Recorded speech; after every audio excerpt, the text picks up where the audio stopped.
I trembled, my voice stammering as I tried to stay calm. I just wanted to know the truth. He burst out laughing, a smile that made my skin crawl. The truth? You're so naive. You think you can stand up to me? He sneered, then suddenly tightened his grip on my arm and yanked hard. I struggled and cried out, "Let go of me," but weak as I was, all I could do was run straight into the room and lock the latch. He pounded on the door, his voice low and menacing. "Open up, Han. If you don't open, don't blame me later." I mustered all my courage to call Lieutenant Fong. Luckily, he answered right away. I only managed to gasp, "Help me," before hanging up. The pounding on the door continued, along with his threats. "You think you can call someone? I'll make sure you stay silent forever." My heart stopped, my whole body was trembling. Less than 10 minutes later, the sound of a siren echoed outside the gate. Hearing it, Deng immediately fled through the back door. When the police stormed in, I opened the door and collapsed onto the floor. He had vanished, leaving me sitting there with tears streaming down my face.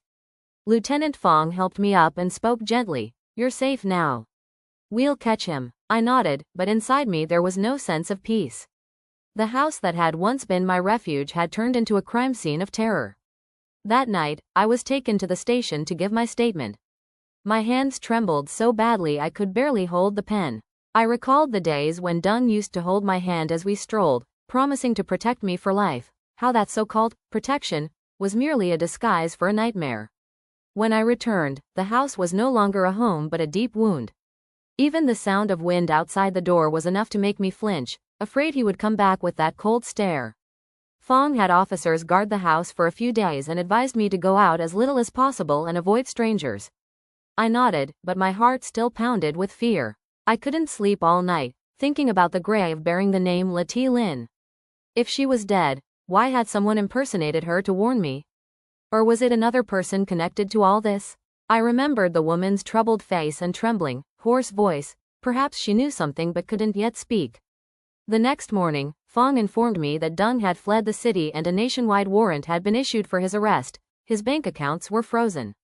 He said that according to preliminary investigation, Deng had been involved in 2 major fraud cases, one connected to a woman named Thị Linh, but the old files had been tampered with, evidence lost.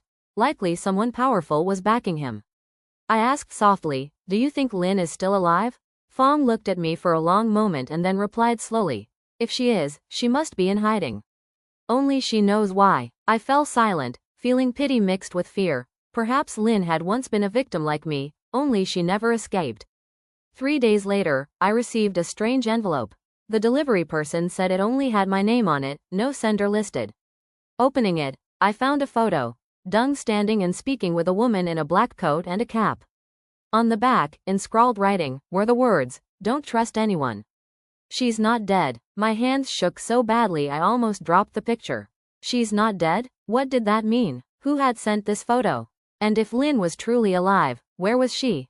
I brought the photo to Lieutenant Fong. He examined it carefully and nodded. "This figure matches a witness description from a disappearance case in 2019. She may be watching Deng and you." I asked quietly, "Watching me for what?" He answered, "Maybe she wants to expose him, or she's looking for revenge." From then on, I lived in constant anxiety. Every time I went to the market or opened the door, I felt like someone was watching me. Even distant dogs barking at night startled me. I began keeping a journal, writing down every incident that had happened. I began writing everything down as a way to stay calm and to have evidence if something terrible happened. One afternoon, while I was sweeping the yard, Mrs. Na rushed over, looking alarmed. "Han, I read the news online, Mr. Deng was spotted in Dalat but hasn't been caught yet." My heart clenched. She went on. "They say he used fake papers to rent a room on the outskirts and vanished before the police arrived." I sank into a chair, cold sweat running down my spine. Deng was still out there, and I knew he wouldn't let this go easily. That evening, my phone rang. A hoarse female voice spoke. "Mrs. Han, don't go outside.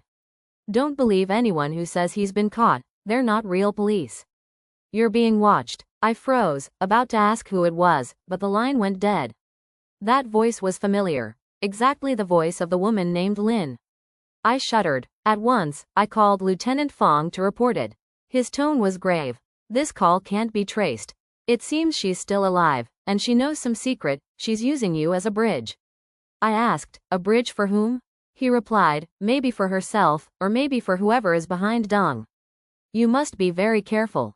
Hearing him say that, my heart pounded. It felt like I was caught in crossfire, on one side the man who once called me his wife, on the other a woman who was thought to be dead.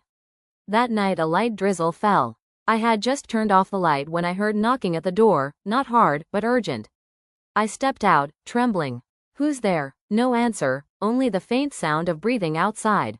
I was about to call the police when I heard Mrs. Na's voice from next door. Someone's lurking in front of Han's house. The sounds outside suddenly stopped. When I opened the door, there was only a wet umbrella left on the doorstep. I bent down to pick it up. Inside was a hastily written note.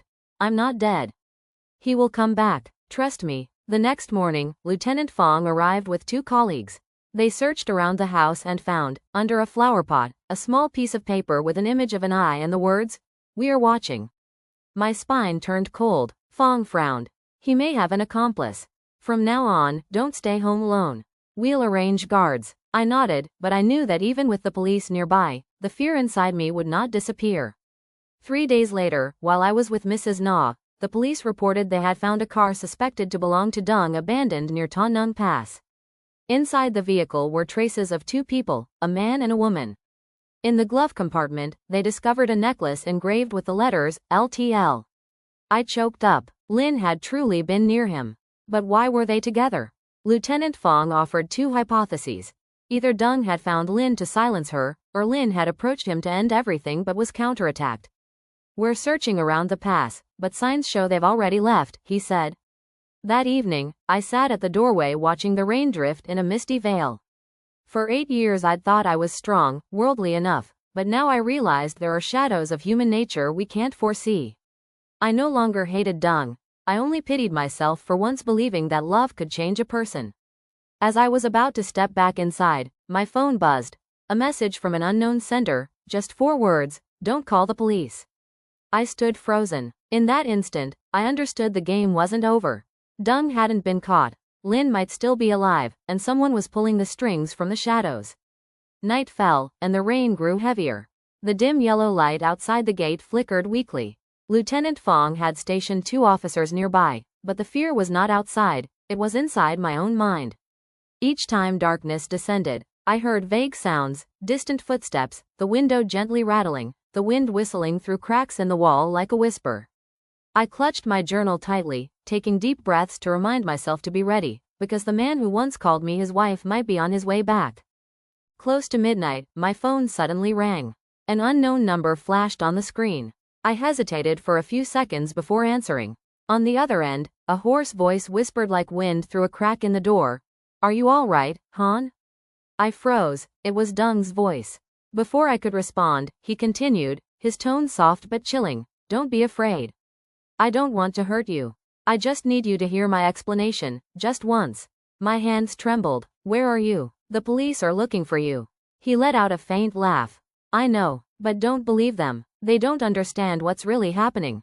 The one you should fear isn't me. My heart pounded. Then who is it? I asked. He paused for a moment before speaking slowly. She's still alive. She's the one who set all this up. I'm just another pawn in her game. Cold sweat ran down my back. Could he mean Lin? But Lin had vanished long ago. Or was this another one of his lies? I forced myself to stay calm. If you're telling the truth, then turn yourself in to the police. He laughed again. You're too naive. If I show myself, I'm as good as dead. Trust me, Han, I'll find you, and then you'll understand everything. The line went dead, leaving behind a long, empty tone. I sat frozen, gripping the phone tightly, my mind in chaos. What was real, what was deceit? Was Dong sincere, or was he trying to lure me out to finish what he started? I immediately called Lieutenant Fong and told him everything. After listening, his voice was firm. Under no circumstances are you to leave the house. They may be trying to draw you out of a safe zone. We'll trace the call. That night, I couldn't sleep. I sat up until dawn, my eyes burning, nerves stretched to the breaking point. When the first light of morning slipped through the window, I finally dozed off for a moment. In a restless dream, I saw Dong standing at the door, soaked in rain, his eyes filled with both pleading and hatred. His voice choked as he said, I didn't kill her. Please believe me. I jolted awake, drenched in sweat, my head heavy and my thoughts blurred between dream and reality. Just then, the doorbell rang. The 2 policemen stationed outside were still on duty, but the sound wasn't like a normal knock, it felt like a signal. I crept toward the door and peered through the crack. In the rain stood a man in a dark coat, his hat pulled low. It was Dũng. What are you doing here? I whispered. He raised a hand. Don't call anyone. I'm not here to hurt you. I just need to say a few words. I stepped back, heart pounding. At that moment, the 2 officers noticed him and rushed over. Dũng turned, shouting, I'm innocent. I didn't kill anyone. Then he bolted into the narrow alley behind the house. The sound of footsteps and shouting faded into the rain. I stood frozen, my legs giving way beneath me. A short while later, Lieutenant Phong arrived, scanning the area. We almost had him, he said grimly. But there were smaller footprints beside his, belonging to a woman. I shivered. He nodded. Yes, and it's very likely the same woman who sent you that photograph. In the following days, the police expanded their search. In a forest near Ta Nung Pass, they found a bag Dũng had left behind. Inside was a small notebook, its cover worn with age. I was asked to come in for identification. When I opened it, my heart clenched. The first pages were a journal, written by Dũng himself, describing the early days of approaching me. Everything is going smoothly. All I need is her signature on the transfer papers. My hands shook as I turned the next pages. The handwriting grew erratic, as if written in panic. Linh isn't dead. She's back. She knows everything. If Han finds out, it'll all collapse. I closed the notebook, tears spilling down my face. So he had been afraid too. He wasn't just the hunter, he was also the hunted. Linh was truly alive? Why had she come back? Lieutenant Phong read through it quietly, then said in a low voice, it's highly likely that he and Linh were once part of the same fraud network. That night, Lieutenant Phong sat silently after reading what I had given him. He spoke softly, it could be Linh who's behind everything. Dũng is only a pawn. His words made my skin crawl. Do you really think Linh is still alive? I whispered. He looked at me and nodded slightly, his eyes full of caution. That night, I couldn't sleep. Outside in the garden, the darkness was thick, the barking of dogs mixed with the chirping of insects like some eerie symphony. I switched on all the lights in the house, trying to find some sense of safety, but at that moment I noticed a white envelope lying on the table that hadn't been there before. With trembling hands, I opened the envelope. Inside was a handwritten letter. I don't want to harm you. I only want you to know. Dũng killed me, but not completely. A part of me still exists within the one you trust. Don't look at the surface. Look beneath the eyes. The signature below was shaky, as if written by someone on their deathbed. My legs gave way. Dũng killed Linh but not completely. What could that mean? I hadn't even gathered my thoughts when the phone rang. Fong's urgent voice came through the line. Mrs. Han, we've just received word that Dũng has been seen at the old cemetery, the one where you once saw Lin's grave. Don't go, we're on our way there. But as if drawn by some invisible thread, I threw on a raincoat and stepped out of the house, ignoring the calls behind me. The road to the cemetery was slick and freezing. In the beam of my flashlight, I saw a man kneeling before the old grave, holding a bouquet of white flowers. It was Dũng. He whispered, I'm sorry, stop following me. I stood a few meters away, my voice faltering. Dũng. He turned, his face gaunt, eyes bloodshot, smiling like a madman. Han, you came. I knew you would. They don't understand. She's not really dead. Beneath that grave is not Linh, but someone else. She changed her name, changed her body to escape her crimes. And I'm the one they've pushed into the death trap.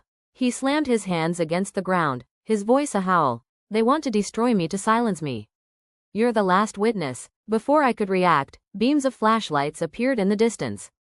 The police had arrived. Dũng looked around and shouted, don't let them catch me. Then he darted into the forest. I called after him, but a single gunshot rang out and then silence. I collapsed beside the grave, rain mingling with my tears. In the flickering light, the old inscription on the tombstone seemed to fade. The wind swept through, the grass swayed, and I thought I heard a whisper by my ear. Thank you. Now I can rest. Morning broke after the long, rainy night. The cemetery was damp and cold. I still sat there, clutching the bouquet Dũng had left behind. In the distance, the wail of ambulance and police sirens echoed. Lieutenant Phong approached, his raincoat soaked, and placed a gentle hand on my shoulder. Mrs. Han, we've found him. I looked up, my voice hoarse. Is he dead? Fong nodded, his eyes heavy. He fell into a rocky crevice behind the cemetery. By the time we got there, it was too late. But he had a phone on him. You need to see this. Back at the station, technicians recovered data from the shattered phone. On the screen appeared dozens of messages and recordings. Among them was a familiar voice. Linz, you thought I was really dead?